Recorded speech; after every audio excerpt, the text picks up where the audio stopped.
niya. Nag-yun na, inayayapos na. Grace, uwi ka na. Ano? Ayaw pa rin ni Grace. Kokoy, sabi ko na lang. Ang magagawa, umuwi na tayo. Ayun. Siya magmamaneho. Ako magmamaneho. Baka ako, ibang kamo. Ako magmaneho ng motor niya. Oo. Ako magmaneho. Kabagal mo kay Victor, sabi pa nga sa akin. Kinakatsaw pa nga eh. Kaakal mo pa patakbo, sabi pa. Eh, dinadanta ko lang. Eh, ako namang kulina ko. Dandahan lang ah. Eh, dinalalayan ko lang. Takbo ng motor. Ganun ako. Kabagal-bagal ako. Sabi niya, Kuya Victor, gusto ko na magpamatay. Sabi niya, talaga ha. Sinasabi niya, hindi ko nga iniwan. Nung ando siya kay Grace, hindi ko siya iniwan.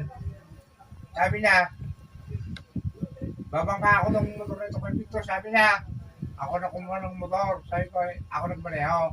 Sabi ko, niyarit ko siya.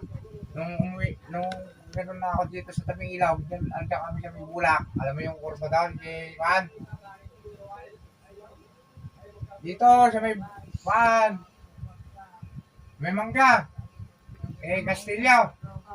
Andun siya. Binaba niya ako doon, umuwi na siya.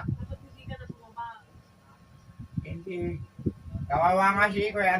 Andun kami sa tampak yung itik eh.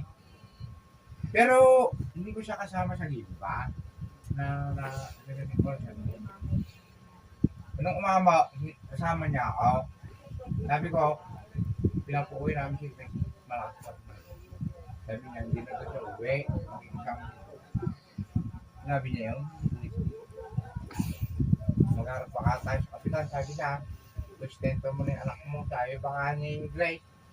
Parang awa mo na Grace. Sabi ko eh, umuwi ko na lang. Sabi ko ni Kokoy, nakukuha niyang giraw. Umiyak pa. Nakaganon sa gilid niya. Pinakarong umiyak pa si Kokoy. Nung makakawa na, patawarin mo na ako. Dahil ko sa kasalanan ko. Pagkain na. Pero talaga nung makakawa na si Kokoy. Naiyak pa nga ako eh. Dahil uwi ka na rin ako Grace. Sabi ko eh. At kawaway anak ko niya. Hindi na ako uwi. Dahil ba? Nagating. Mag-iwalay na tayo. Talaga. Ay lang. Niluloko mo ako. Uwi na tayo. Inaya ako. Hindi po.